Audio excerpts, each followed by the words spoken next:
La biotine. Quand notre cheval a une fragilité ou une sensibilité du pied, ce conseil résonne souvent dans les écuries. Fais-lui une cure de biotine. Comme si c'était un produit miracle qui va renforcer ou guérir les pieds de notre équidé. Mais la biotine, qu'est-ce que c'est? Quel est son rôle et surtout, est-ce efficace? C'est ce que nous allons voir dans cette vidéo.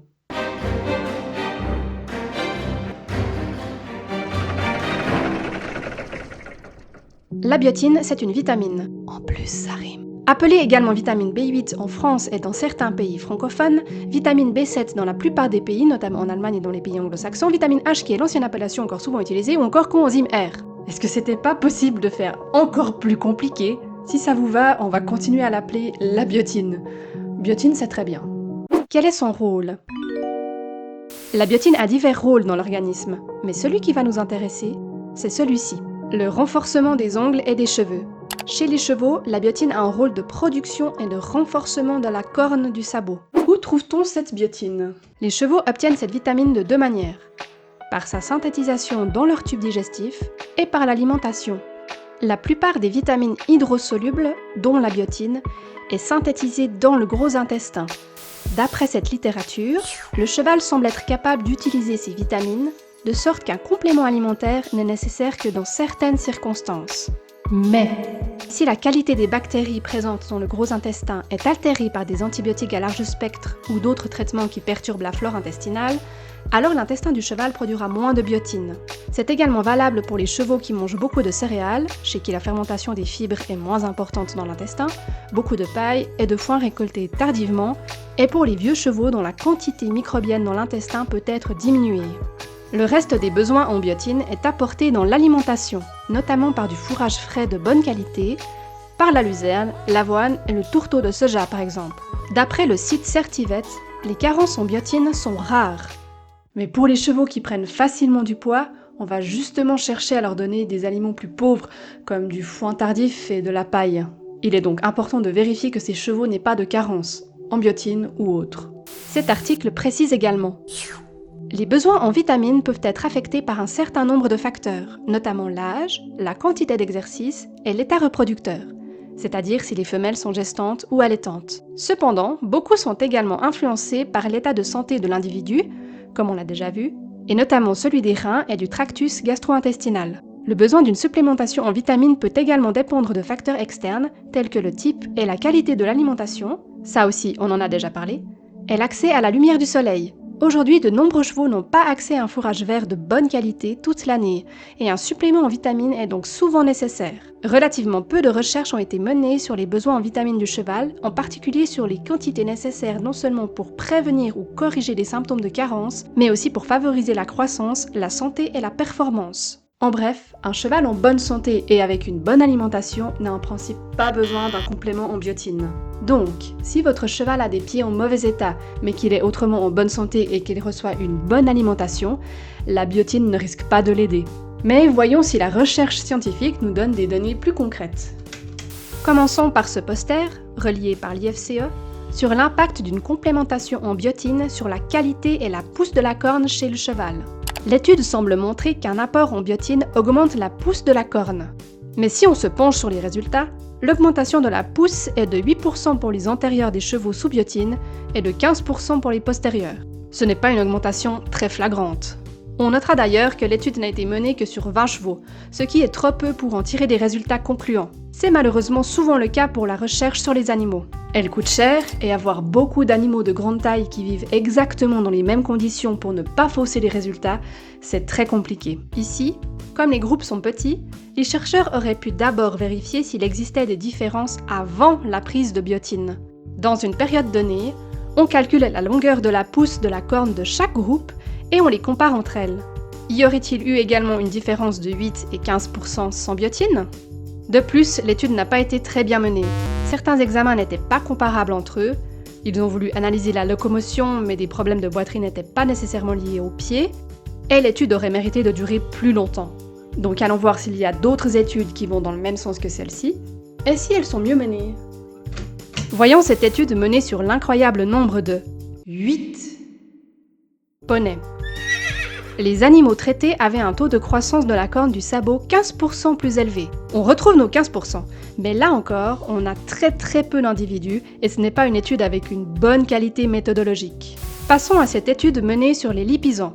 Évaluation histologique et physique de la mauvaise qualité des cornes de sabot chez les chevaux lipisans et essai thérapeutique avec de la biotine et un placebo. Alors, je n'ai pas accès à l'étude dans son entièreté, car...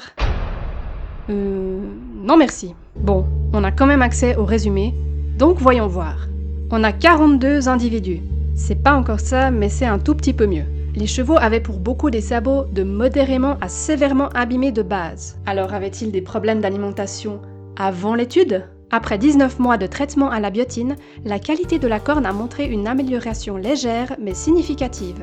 On retrouve un peu le même résultat qu'avant, ça marche mais un petit peu. Cependant, tous les sabots présentaient encore des changements légers ou moyens au moment du dernier examen. Donc on ne peut pas compter sur la biotine pour résoudre entièrement les légères cassures ou fissures des sabots. Ce qui est dommage, c'est que ce sont souvent ces deux études qui sont mises en avant par les revendeurs de biotine comme preuve que c'est efficace. Il existe également plusieurs études sur l'efficacité de la biotine qui ont été menées sur des vaches laitières. Il y en a plus que chez les chevaux, mais elles ne sont pas toujours très bien menées. Cependant, il existe une méta-analyse sur l'effet de la biotine sur la production de lait et de la santé des sabots des vaches laitières. Une méta-analyse, c'est le plus haut degré de preuve dans la recherche scientifique. C'est l'analyse par des experts de plusieurs études qui traitent du même sujet pour en tirer des conclusions. Alors, que nous dit celle-ci ? Plusieurs études et revues n'ont pas réussi à fournir suffisamment d'informations sur la production et les données sur la santé des sabots. Au total, 34 études ont étudié les effets de la biotine sur les performances de production du lait et la santé des sabots des vaches laitières. Parmi celles-ci, 26 études ont été exclues pour diverses raisons. Sur les 8 restantes, 6 ont été utilisées dans des méta-analyses des résultats de production du lait et 3 études n'ont fourni que des données sur la santé des sabots et étaient insuffisantes pour justifier une méta-analyse des résultats sur la santé des sabots. Ah, donc en vrai, on n'a pas assez d'études sérieuses pour faire une méta-analyse. Il précise néanmoins, la direction de l'effet de la supplémentation en biotine est souvent significativement positive. Conclusion sur la recherche scientifique. Elle montre que la biotine semble avoir un effet positif sur la pousse de la corne, mais faible. Donner un complément en biotine à son cheval, c'est peut-être mieux que rien, mais c'est quand même un traitement assez coûteux car il doit se faire sur le long terme, au moins 6 à 9 mois pour voir un effet, avec peu de résultats. Si vous pensez que la biotine est bénéfique pour votre cheval, vérifiez avec votre vétérinaire que ce soit ok et n'attendez pas de miracle non plus. Ça peut tout au plus être un coup de pouce. De plus, dès que vous stoppez le complément, les bons effets de la biotine vont disparaître. Car la biotine est hydrosoluble, donc elle ne se stocke pas longtemps dans l'organisme. Votre cheval ne va pas faire une réserve de biotine. Alors des cures de quelques semaines, ça ne servira strictement à rien. Tant que vous souhaitez conserver les bons effets de la biotine, il vous faudra continuer d'en donner. Et il n'y a pas que la carence en biotine qui peut fragiliser le pied du cheval. Selon cette étude, les déficiences les plus courantes qui vont impacter les sabots sont les protéines brutes, les acides aminés soufrés, les acides gras essentiels, le zinc, le cuivre, le sélénium, la vitamine E, la biotine et éventuellement la pyridoxine. Comme vous le voyez, la carence en biotine est une cause possible parmi toutes celles-là. Donc, le meilleur conseil que je puisse vous offrir, avant de donner de la biotine en croisant les doigts pour que ça marche, c'est de vérifier que l'alimentation de votre équidé soit correcte auprès de professionnels. Par exemple, en Suisse, le fourrage est très souvent pauvre en sélénium, donc les vétérinaires conseillent généralement de le donner en complément. Alors n'hésitez pas à vous informer auprès de professionnels de votre région. Que se passe-t-il si on donne de la biotine alors que notre cheval n'en a pas besoin ? Pour rappel, la biotine est une vitamine hydrosoluble. Donc si elle se trouve en excès dans l'organisme, elle va s'éliminer dans l'urine. Il n'y a donc pas de risque d'intoxication à la biotine si on en donne un peu trop. À titre personnel, je ne pense pas que ce soit bien de charger les reins pour rien. Mais je n'ai rien trouvé dans la littérature scientifique qui montre qu'un petit excès en biotine va fatiguer les reins. Donc pas d'inquiétude. Si vous respectez les doses recommandées par votre vétérinaire ou le fabricant, vous ne mettez pas votre cheval en danger. Wikipédia nous dit tout de même « La prise régulière de biotine peut fausser les bilans thyroïdiens ». Voilà le seul inconvénient que j'ai pu trouver dans la littérature. Attention toutefois à ce que vous trouvez sur le marché. Les compléments en biotine se vendent souvent avec d'autres additifs dont votre cheval n'a peut-être pas besoin. Par exemple ici, vous avez également du zinc, même si l'excès de zinc n'est pas dangereux, et de méthionine. On n'a pas beaucoup de données sur l'excès de méthionine chez le cheval, même si on suppose qu'un excès peut fatiguer les reins. Chez l'humain, cela peut créer des troubles du système nerveux central ou des troubles cardiaques. Donc, prudence. De manière générale, faites très attention aux compléments que vous donnez. Si votre cheval n'en a pas besoin, n'en donnez pas. L'expression « il vaut mieux prévenir que guérir » ne veut pas dire donner plus pour éviter la maladie. Prévenir, c'est d'abord s'informer afin d'éviter des problèmes. On entend également parfois dans les couloirs des écuries que si on donne de la biotine en complément à notre cheval, l'intestin de celui-ci n'en produira plus et donc notre cheval deviendra dépendant de ce complément. Alors, rassurez-vous, non.